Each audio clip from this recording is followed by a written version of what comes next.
Hello student, DG lessons of Navankur में आप सभी का स्वागत है। प्रिय छात्र छात्राओं, आज हम कक्षा 7 संस्कृत पाठ 8 का अध्ययन करेंगे, जिसका नाम है गुरु गोविंद सिंघा, अर्थात अष्टमा पाठा गुरु गोविंद सिंघा। पाठ 8 गुरु गोविंद सिंह। गुरु गोविंद सिंह के बारे में इस पाठ में अध्ययन करेंगे। छात्रः आचार्य नमस्कारः। छात्र कहते हैं आचार्य नमस्कार।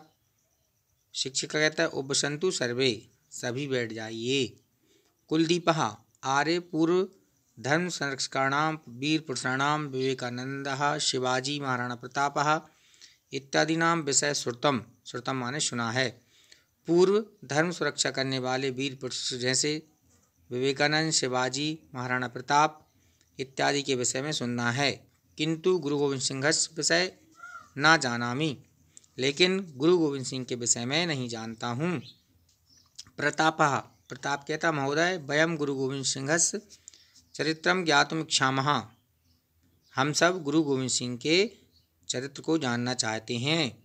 विनीता श्रीमान तस्य चरित्रस्य किम वैशिष्ट्यम। विनीता कहती है श्रीमान उनके चरित्र की क्या विशेषता है। शिक्षिका गुरु गोविंद सिंह शौर्य धैर्य त्याग दूरदृष्टि सेवा भावनादि विशिष्टम आसीत, अर्थात शूरवीरता धैर्य त्याग दूरदृष्टि और सेवा भावना आदि उनकी विशेषताएं थीं। सा बाल्यात् जनानां शक्ति जागृतुम आत्मविश्वासेन कार्यम कृतवान। उन्होंने बचपन से ही लोगों की शक्ति को जगाने के लिए आत्मविश्वास के साथ कार्य किए। समाजम संस्कृतिम अखंडतां स्थापितम धर्मनिष्ठा वर्धितुम अहर्निशम प्रयत्न कृतवान। उन्होंने संस्कृति की एकता को स्थापित करने के लिए और धर्म में निष्ठा बढ़ाने के लिए दिन रात प्रयास किए। ऐसा सिक्खा नाम धर्मगुरु आसीत, यह सिखों के धर्मगुरु थे। प्रतापा सिक्खा नाम के कहते हैं सिख कौन है।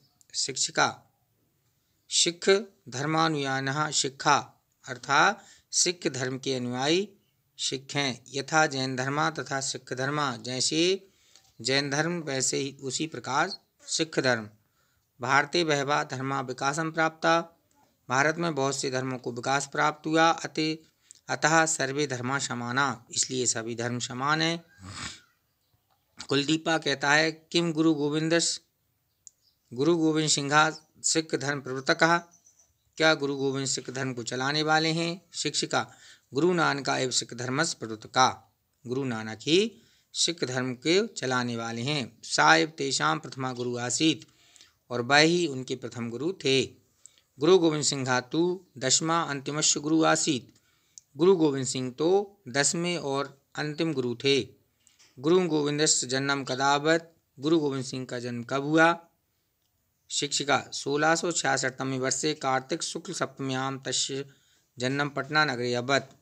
1666वें वर्ष में कार्तिक की सप्तमी शुक्ल पक्ष की सप्तमी को पटना नगर में उनका जन्म हुआ। गुजरी तस्य माता, उनकी माता का नाम गुजरी, और पिता महात्यागी समाज सेवका गुरु तेग बहादुर तस्य पिता आस्ताम, और बहुत बड़े त्यागी और समाज सेवक गुरु तेग बहादुर उनके पिता थे। पिता इव माने समान, पिता के समान ही गुरु गोविंदा अपि समाज सेवा निरता आसीत, पिता के समान ही गुरु गोविंद भी समाज सेवा में लगे थे।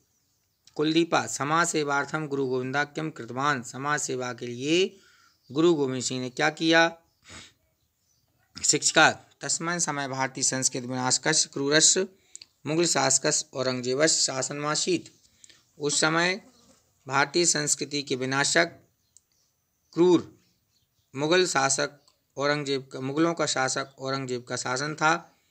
तदृशस्तौ दुष्ट संगतम निघृतम प्रजासु धर्म जागरण कृतवान, और उस स्थिति को देखते हुए दुष्टों की शक्ति को मिटाने के लिए प्रजा में धर्म का जागरण किया। पीड्यमानानां जनानां संगठन रचितवान, और पीड़ित लोगों के संगठन किया, इकट्ठा किया। सामान्य जनानां विचारेषु परिवर्तन मानीतवान, और सामान्य लोगों के विचारों में परिवर्तन लाया गया। आत्मविश्वासम च जनितम प्रोत्साहन दत्तवान, और आत्मविश्वास जगाने के लिए प्रोत्साहन दिया। देशहिताय आत्मरक्षणाय च खड्गम धरन्तु इति आदिष्टवान, और देश हित के लिए और आत्मरक्षा के लिए तलवार धारण करो, ऐसा आदेश दिया। प्रताप अधुना अपि सिक्खा खड्गम धरन्ति वा, आज भी क्या सिख लोग तलवार धारण करते हैं। शिक्षिका खालसा दीक्षा स्वीकृतना केवलम खड्गम अपितु पंच बाहचिन्हानि धर्तुम गुरु गोविंद सिंह आदिष्टवान, ईश्वरीय दीक्षा में केवल तलवार धारण करना ही नहीं स्वीकार किया बल्कि 5 बाह्य चिन्ह धारण करने का आदेश दिया, जैसे तानी च केशबंधनम, कंकित स्थापनम, कंकड़ धारणम, कटयाम वस्त्र धारणम, सर्वदा खड़ग धारणमिति, अर्थात केस बालों को बांधना, बालों में कंघी फंसाना, कड़ा पहनना और कमर में पट्टा बांधना और हमेशा तलवार धारण करना।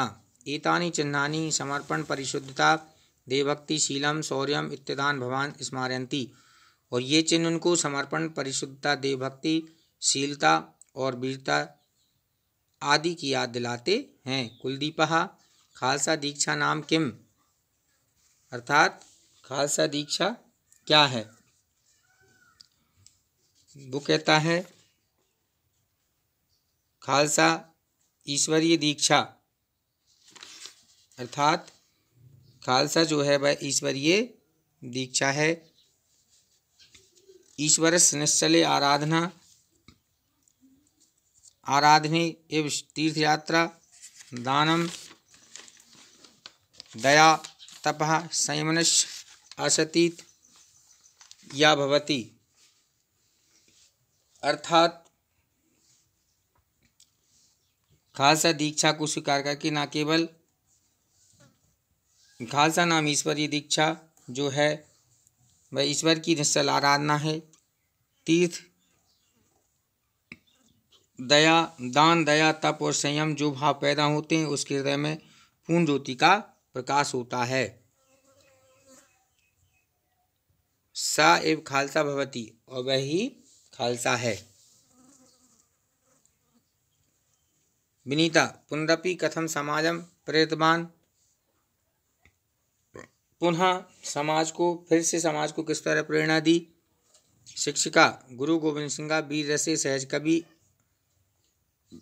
आसीत, गुरु गोविंद सिंह वीर रस के सहज कवि थे। तस्य चंडी चरित्रम इति काव्य स्वयं वीर गतिम प्राप्नुमा, चंडी चरित्र नामक काव्य में अपने आप वीर गति को प्राप्त करें ऐसे प्रेरणादायक वाक्यों से समाज को प्रेरित किया। इसके बाद विचित्र नाटकम इति पुस्तके स्ववीरगाथाम सूचितवान, और विचित्र नाटकम पुस्तक उनकी वीरता की गाथा को सूचित करती है। प्रतापः गुरु गोविंद अन्य वैशिष्टानि कानि, गुरु गोविंद सिंह की अन्य विशेषताएं क्या थीं। शिक्षिका गुरु नानका सूरदास दया भक्तासन, कबीर जो गुरु नानक सूरदास के भक्ते, गुरु गोविंदस्तु वीर भक्त आसीत, और गुरु गोविंद तो वीर भक्त थे।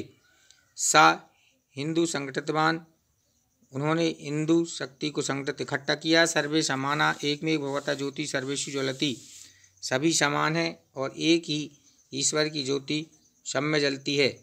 इति तस् अचला विश्वास आसीत, और ऐसा उनका अडिग विश्वास था। सज्जनानाम संरक्षणाय, सज्जनों की रक्षा के लिए, दुष्टानाम विनाशाय, दुष्टों के विनाश के लिए, तलवार धारण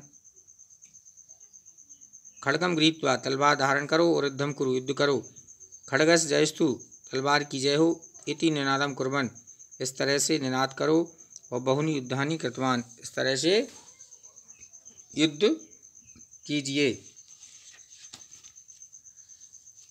1689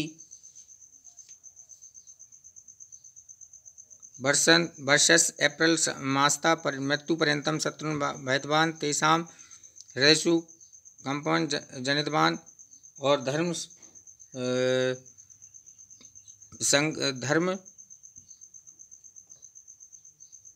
हिंदू धर्म संरक्षितवान। इस तरह से सन 1689 वर्ष के अप्रैल महीने में उनकी मृत्यु तक शत्रुओं को भयभीत कर दिया गया और उनके हृदय में कंपन पैदा कर दिया और हिंदू धर्म की रक्षा की। विनीता कहती है तस्य मुक्ति कदा अभवत्, उनकी मुक्ति कब हुई। शिक्षक कहता है गुरु गोविंदस्य 42 तमे वयसि 1708 तमे वर्षे अक्टूबर मासे 7वें दिनांके महाराष्ट्र नांदेड़ प्रांते मुक्ति अभवत्। अर्थात 42वें वर्ष में 1708 में अक्टूबर माह की अर्थात 60 अक्टूबर को नांदेड़ प्रांत में उनकी मुक्ति हुई। तस् उद्घोष स्मरामा, और उनका जो उपदेश है वो याद करते हैं लोग। वाह गुरु जी की खालसा, वाह गुरु जी की फतेह। अर्थात जब खालसा ईश्वरी हो जाता है तब ईश्वरी की विजय निश्चित है। अब इसी पाठ के अभ्यास पर चलते हैं। अष्टमा पाठा।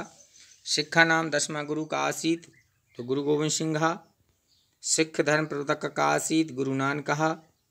गुरु गोविंद सिंह मातु नाम किम गुजरी। गुरु गोविंद सिंह मुक्ति कुत्र अभवत् नांदेड़ प्रांते। सिक्खा नाम 5 भाचिन्नानि कानि। सिक्खा नाम 5 भाचिन्नानि केशवंदनम कंकित स्थापनम कंकण धारणम कट्याम वस्त्रहरणम सर्वदा खड़ग धारणमिति।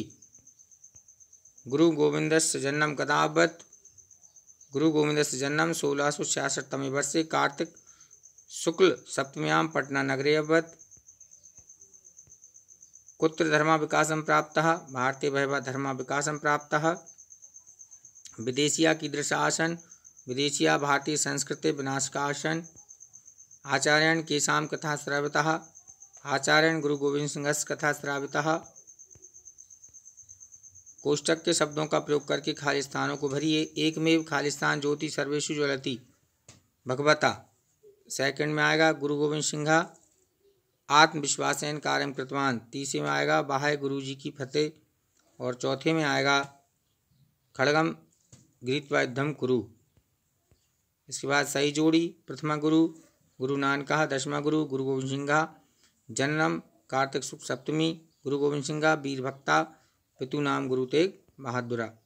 अब कहानी को क्रम में जमाना है तो गुरु गोविंद सिंह हिंदू शक्ति संगठितवान। गुरु गोविंद सिंह मृत्यु 1708 तमे वर्षे अभवत्। माता गुजरी पिता तेग बहादुर च आस्ताम। गुरु नानक सिख धर्म प्रवर्तक आसीत्।